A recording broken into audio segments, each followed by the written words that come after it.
Olá a todos, eu sou Mário Gandra, bem-vindos ao Point of View, onde coloco o meu ponto de vista sobre acontecimentos do panorama da atualidade. Porque é importante exercer o nosso direito de opinião.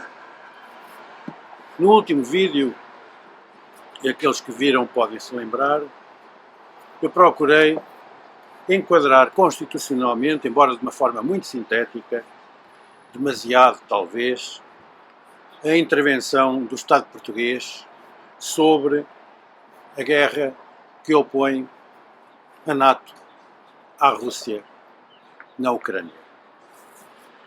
Hoje, para completar uma visão sobre o país que é Portugal e a sua ação nesta crise internacional, achei que era interessante nós percebermos como outros do exterior entendem e interpretam a ação de Portugal na atualidade e em relação à problemática que temos vindo a seguir. E é possível fazê-lo a partir das redes sociais, procurando quem se preocupa com a interpretação desta ação do Estado português. São várias as possibilidades. Eu selecionei poucas, mas significativas. Já depois do anúncio pelo governo português da oferta de 3 tanques Leopard ao exército ucraniano, poderemos verificar como é que isso foi visto do exterior. E assim, por exemplo, um canal que eu recomendo, porque é feito por jornalistas honestos e com capacidade de informação e de interpretação daquilo que nos rodeia, o canal Redacted, de Natália e Clayton Morris, 2 jornalistas americanos, podem conferir. Dizem-nos que é com grande tristeza que veem um país naturalmente alinhado com a neutralidade, segundo a interpretação deles, naturalmente lembrando-se da posição de Portugal na Segunda Guerra Mundial, desta vez, e sem motivo muito aparentemente forte, com força, para impulsionar uma posição diferente, vem sair à liça de uma forma completamente alinhada com a NATO. Eles mostram-se tristes e lamentam porque tão pouco Portugal se coloca numa posição de alinhamento com a guerra e com o escalonamento da guerra, com o escalar da guerra, em vez de procurar, como seria de esperar, defender uma posição que promovesse, que fosse promotora da paz. Também o comentador e autor Scott Ritter, muito conhecido ao nível dos comentários da geopolítica, alguém que foi inspetor das Nações Unidas e antes trabalhou para o governo americano, faz um cumprimento bastante alarmante para os portugueses e para Portugal, na medida em que, com esta doação dos tanques Leopard, Portugal coloca-se no grupo de países que os russos podem considerar ter entrado diretamente na agressão dentro da guerra, uma vez que os tanques são armas poderosas que servem para matar soldados russos. E Scott Ritter acaba por, ironicamente, dar os parabéns a Portugal porque de uma forma praticamente gratuita, com estes 3 tanques, se coloca na linha de mira de uma eventual resposta militar da Federação Russa, que, é bom não esquecer, é uma potência nuclear militar da mais alta importância. Há quem diga que neste momento é a potência militar mais poderosa. E porquê é que Portugal se coloca ganhando o quê para essa situação? Portanto, são olhares que convém conhecer, olhares do exterior. Por outro lado, e num sentido contrário, há quem valorize não o Estado português, mas alguns portugueses. Por exemplo, acho que é bastante referenciável o facto de alguns dos nossos militares com uma carreira nato e com estudos realizados, eu não vou citar nomes porque não me quero esquecer de ninguém, mas é muito fácil a quem queira descobrir, perceber a quem me refiro.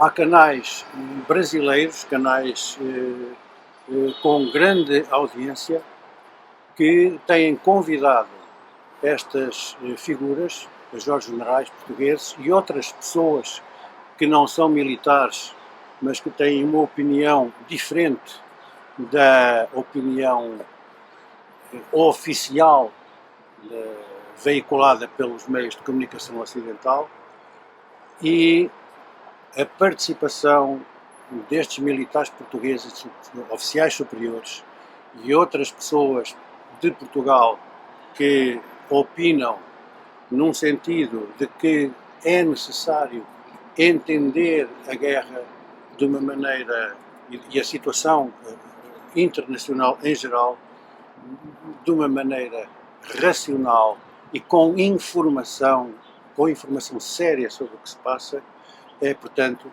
muito positivo compreender que estes canais brasileiros, por exemplo, Arte da Guerra, por exemplo, Rogério Anitabelian, por exemplo, várias rubricas da TV 247 do Brasil, que é a maior estação alternativa de televisão no Brasil, têm todo o interesse em convidar estas personalidades portuguesas que, extraordinariamente e curiosamente, ou talvez não, são recusadas, são normalmente silenciadas nos nossos meios de comunicação social.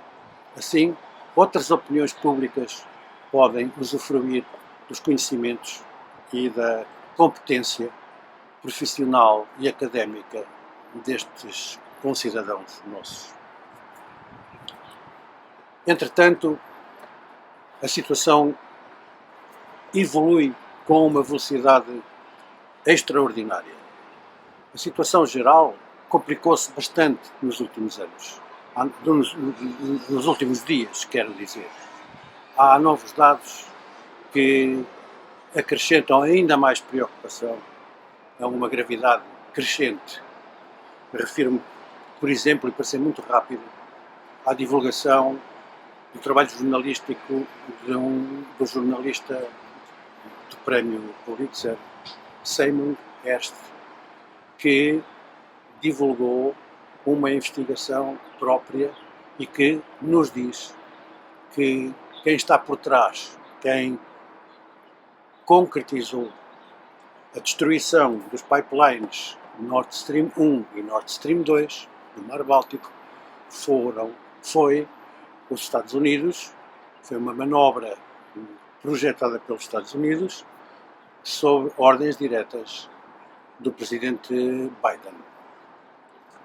E é evidentemente que é algo que muitos já suspeitavam que pudesse ser a explicação para o facto, e evidentemente também que será aventureirismo considerar que é suficiente para se achar que foi assim mesmo. Contudo, se houver confirmação oficial a Rússia já pediu uma reunião do Conselho de Segurança das Nações Unidas para defender a necessidade de uma comissão de inquérito oficial no plano das Nações Unidas para se chegar a conclusões, e evidentemente que se esta situação e a visão agora publicada pelo SAI se confirmasse, seria extremamente grave, porque teríamos os Estados Unidos a destruir uma estrutura europeia, destruir com um ato absolutamente terrorista que pertence em parte à Rússia, mais ou menos metade, 51% à Gazprom russa e os 49% à própria Alemanha, que é aliado direto dos Estados Unidos na NATO. Evidentemente que há muita coisa aqui que se pode dizer e que se pode estranhar.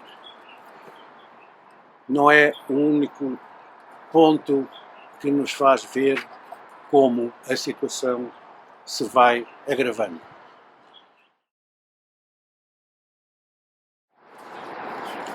E é neste momento que o Presidente da República Portuguesa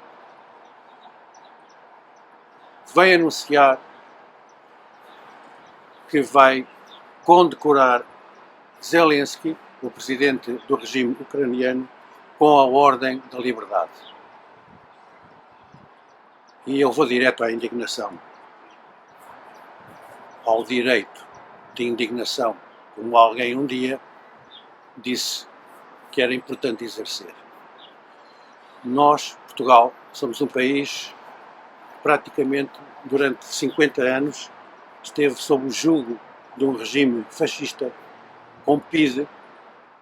Somos um país em que o fascismo durante 48 anos exerceu a mais profunda repressão geral, que condenou o povo português ao atraso, com uma taxa de analfabetismo brutal, um dos países mais atrasados de toda a Europa, do Ocidente em geral. Um país onde a censura proibia a liberdade de expressão durante todo esse tempo, com repercussões num atraso cultural absolutamente extraordinário. Pois bem, creio que não pode haver nenhuma dúvida de que o regime chefiado por Zelensky é um regime completamente corrupto que promove o nazismo. Os célebres batalhões Azov, são responsáveis por milhares e milhares de mortes desde 2014 até agora, entre os quais fala-se em milhares de crianças mortas. Na Ucrânia não há partidos políticos, todos os partidos políticos foram suprimidos, além daqueles que apoiam o Zelensky e o seu governo. A própria religião está sendo atacada. Há uma censura brutal. Foram fechados vários órgãos de comunicação social e muitos dos opositores ao regime de Zelensky estão presos. Isto para além da posição absolutamente criminosa que o regime tem relativamente à guerra, mandando para a frente gente sem treino, jovens que morrem na frente, jovens adolescentes, inclusivamente. E o Presidente da República Portuguesa vai condecorar este senhor com a Ordem da Liberdade, praticamente em vésperas de o nosso regime democrático fazer 50 anos, os quais completa para o ano. Eu creio que não pode haver indignidade maior e que é importante os democratas, de facto, se indignarem. Um país como o nosso, Portugal, que lutou contra o fascismo, que lutou contra a falta de liberdade, que lutou pela democracia, com tanto custo, e que conquistou a liberdade e a democracia há 49 anos, não pode deixar de reagir a este ato descabelado de um Presidente da República que cada vez mais parece fazer aquilo que lhe mandam a troco de quê? O que ganha Portugal, meus amigos, é indecente e tresanda.